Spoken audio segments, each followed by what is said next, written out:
Hello dear students, welcome to BAJIRAO IAS Academy interview guidance program. So today's topic for the discussion is about Israel-Palestine conflict. Recently, Hamas, a militant organization, has attacked Israel civilians. So that has led to the large-scale violence in the Middle East. Okay, so that has a lot of implications for the entire world, and even India has a lot of challenges navigating these issues because India has its interests involved in the Middle East. So therefore, peace in Middle East is in India's long-term interest. So therefore, as part of today's discussion, we will understand what is the background of Israel-Palestine conflict, firstly, and secondly, what is the reason for recent Hamas attack on Israel, and we would understand what are the challenges for India and what is India's immediate stand on this conflict and the way forward as well, so that we can understand this issue in a multi-dimensional manner, so that we will develop the conceptual clarity and understand what exactly is the major cause of this conflict. So before discussing this, first you need to understand the location of Israel and Palestine. Now Palestine has been divided into two territories. They are located within Israel: West Bank, okay, on the eastern side, and Gaza on the western side.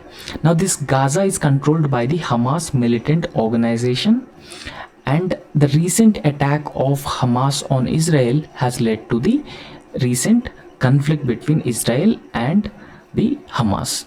So in this context, the region or the territory which is marked in orange color is Israel, and you can also clearly see the West Bank and the Gaza, which are part of Palestine. Okay, so apart from that, on the southern side you can see the Sinai Peninsula that belongs to Egypt, and we also have Golan Heights. Okay, so Golan Heights is already asked by UPSC in the prelims examination, and you can also see on the eastern side of Israel we have Jordan, and on the northern side Syria, and this is Lebanon, and Israel has been bordering with the Mediterranean Sea on its western side. Okay, so this is the overall location of Israel and the Palestine. Now we need to understand the background of Israel-Palestine issue. So what has led to the Israel-Palestine conflict? Okay, so if you look at the background of Israel-Palestine issue, we can consider that it is one of the world's oldest military or political conflicts. Okay, so the overall conflict between Arabs and Jews is considered as the oldest military and political conflict. However, there were several attempts that were made in the past to resolve this issue between Arabs and Jews. However, those attempts were not successful. Okay, so those attempts were not successful, and this tension still continues. So if you look at the timeline of this conflict, this issue first started before the First World War. Okay, we all know that First World War took place in 1914. Okay, so this issue dates back to the even prior to the First World War. Okay, so at that time there was a demand for Jewish people. So they want their own homeland in Palestine. So after that, in waves they started coming in and settling in Palestine territory. Okay, so this has led to the large scale conflict, or a clash between Jews and Arabs who are living in the Palestinian territory. So however, why Jews used to come to the Palestinian territory, why Jewish people used to come to the Palestinian territory, is because a theocratic reason. Okay, so Judaism has origins in Palestinian territory, so therefore because of this reason Jews used to believe that Palestine is their homeland, and apart from that Jews do not have their own homeland anywhere in the world. Okay, so they do not have their homeland anywhere in the world, and at the same time they were persecuted across the world. So because of these reasons, Jews in waves started coming in and settled in Palestinian territory. However, we need to understand the another major important declaration in this context, that is the Balfour Declaration 1917. Okay, so this Balfour Declaration has endorsed British government's support for Israel to settle in the Palestinian territory. So that is particularly in control of the British government. Okay, so this is the Balfour Declaration, please remember this. And after that, the United Nations has also intervened to resolve the issue between Arabs and Jews in the year 1947. Okay, so United Nations has come up with a plan of partition of this Palestinian territory into Arab land and Jewish land and an independent city of Jerusalem, because it has a lot of religious significance for Christians and Jews and even for Islam. So because of this reason, so city of Jerusalem has partitioned or separated from Arab land as well as Jewish land. So this is the plan of United Nations.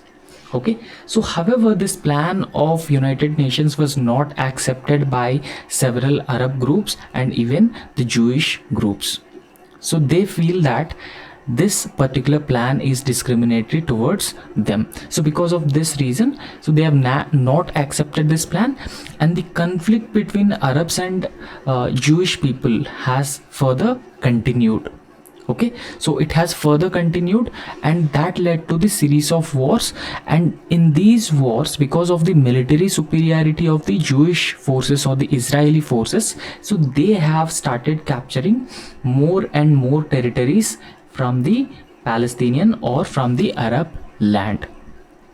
Okay, so while they are capturing these territories from the Palestinian land, that has led to the further escalation of the conflict.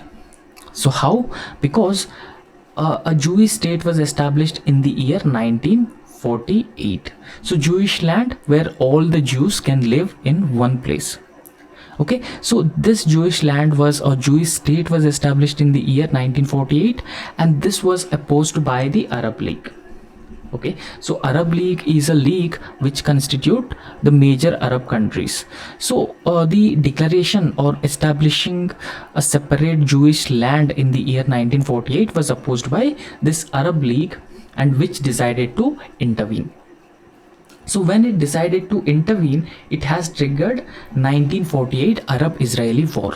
So that has led to the 1948 Arab-Israeli war, and in this war also Israel has won and captured more and more territories, or occupied more and more territories within the Arab land.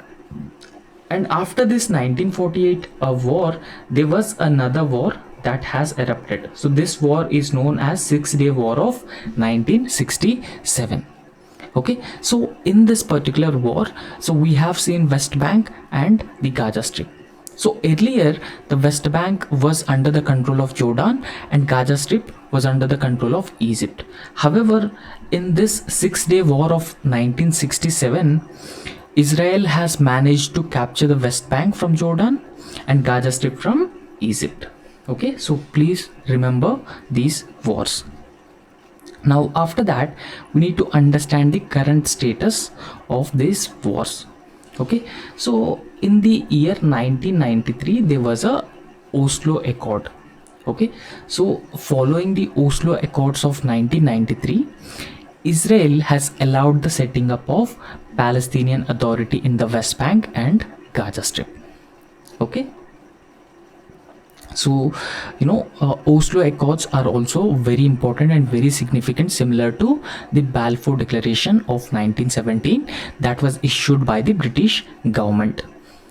So following these Oslo Accords in the year 1993, Israel has actually allowed the Palestinian Authority to settle in West Bank and the Gaza Strip. Okay, so you have already seen the location of West Bank and the Gaza Strip. So Hamas Okay, so Hamas, this is the militant group that has attacked Israel this year, last year. Okay, so in 2006 Hamas gained control over the Gaza Strip. Okay, so if you can see here, so this is the location of the Gaza Strip. So Hamas has gained control over the Gaza Strip following the Battle of Gaza in the year 2007, right? So however, Hamas rules Gaza Strip while the West Bank is under the control of Fatah. West Bank is under the control of Fatah. This is a political organization, Fatah. Okay, so this is the location of the West Bank. Okay, so now West Bank is under the control of Fatah. However, the Gaza Strip is under the control of Hamas, that is a militant organization. However, both Fatah and Hamas have different equations when it comes to their dealings with Israel. Okay, right. So after that, we need to talk about the challenges in achieving peace. Okay, so we know that Middle East is a very dynamic, volatile region. So peace in Middle East is very important for global security and especially the sea lanes of communication. So because the Red Sea and the Persian Gulf are very important, and recent maritime piracy attempts to hijack vessels have a cause of concern not just for India but also the major countries in this region. So therefore, in this context, we need to understand challenges in achieving peace. So what are the challenges? What are the major challenges in achieving peace? So firstly, we need to talk about the issue of Jerusalem. As I have already told you, Jerusalem is actually a place which has a lot of religious significance. Now, both Israel and Palestine are actually considering Jerusalem as their capital. So they want Jerusalem as their capital because it has a lot of religious significance for Islam, Christianity, as well as the Judaism. So therefore, because of this reason, it becomes a bone of contention due to its religious importance or religious significance for different religions. Now, the other major challenge is proxies have been using Israel and the Hamas or the Fatah as as an instruments, as a tools to create instability in the region or to fulfill their interests. Okay, so the Palestinian territories are host to the proxy groups. So Palestinian territories are both West Bank and Gaza Strip. So they are hosting different proxy groups and they are representing different regional players. Okay, so in fact, these proxies are not in favor of amicable solution that has to be achieved in this war. Okay, so they are never in favor of an amicable solution. Okay, so a peaceful solution would ensure stability, peace in the region. And after that, we need to talk about the Arab support as a major challenge in achieving peace. Because in recent times, Arab countries have been demanding the reversal of Israeli occupation of Palestine for long-lasting peace. Now, what Arab countries have been demanding? So they are demanding that the complete reversal of Israeli occupation of Palestinian territories. Okay, so that further complicates the matter rather than settling issue in a peaceful manner. So this has further acted as a permanent solution. So however, the good thing is recently different countries under Abraham Accords was started to normalize ties with the Israel. Okay, so after that, the right-wing politics are also a major hurdle in achieving peace in the region. Okay, for example, the right-wing parties in Israel and Palestine, they don't want any compromises on this. Okay, so this has led to the further prevention of a peaceful and amicable solution on this matter. So after that, we need to talk about the potential stand of India on this issue. So this is also important. So what is exactly India's stand on this issue? So firstly, India condemned the attack of Hamas on Israel. Okay, so Indian Prime Minister Narendra Modi actually condemned the terror attack, the attack on Israeli civilians. Okay, so we all know that the Hamas terrorist group, which controls the Gaza Strip, has attacked Israeli civilians. So India immediately condemned the attack of Hamas on Israeli civilians, and in fact the government of India has actually expressed its solidarity with the citizens of Israel. Okay, so in fact the attack of Hamas on Israel is actually dubbed as a terrorist attack. So because they have attacked the civilians, since they have attacked the civilians, it is dubbed as a terrorist attack. Now if you look at the India's position when it comes to terrorism or terrorist attacks, so India has always taken a strong stand against global terrorism, because India is one of the major or leading victims of terrorism. So therefore, since India is a victim of terrorism, so there's no compulsion to denounce any such incidents across the world. So because of this reason, India has readily condemned the attack of Hamas on civilians of Israel. Okay, so for example, if India has not taken any stand on this, so if India denied to condemn the attack of Hamas on Israeli civilians, so that will lead to the endorsement of this terrorist attack. Okay, so therefore that will further denounce India's efforts to, or India's fight against, or it could further weaken India's fight against global terrorism, or its stand on global terrorism. Now if you look at India's long-term position, so this is also very important. Okay, so India's long-term position is achieving a long-lasting peace in the Middle East, particularly with respect to Israel and Palestine. So India also follows the policy of de-hyphenation. Okay, strategic de-hyphenation. So that involves relations of India with one country only stands on its merits. Okay, so when India has been dealing with Israel, so its relations with Israel stands on its own merits rather than India's views on Palestine. Okay, so therefore India want a peaceful two-state solution.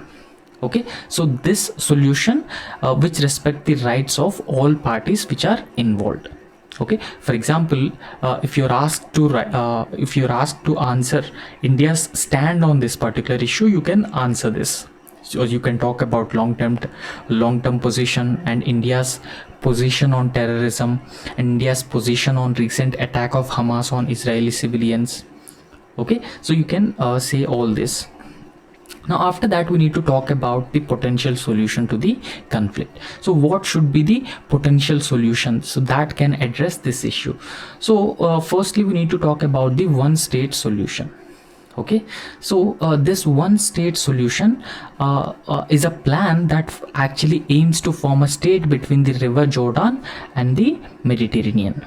Okay, so there should be a one state, so that is between River Jordan on the eastern side and the Mediterranean Sea. So a single state will be formed by including Israel, West Bank and Gaza Strip, and everyone living peacefully in that single state. So secondly, there will be a two-state solution also. So two-state solution, India generally supports a peaceful two-state solution where Palestinian people will get their own territory and Israeli people will also live in a territory which is given to them in a peaceful way. Okay, so in this context, the two countries will be created in the form of Israel and Palestine. Okay, so Israel and Palestine, and it will host Jewish population while Palestine will have the Arab population. So therefore there will be no issue, and in fact like-minded countries like India have been supporting the two-state solution. And the implementation of Oslo Accords that were introduced in the year 1993.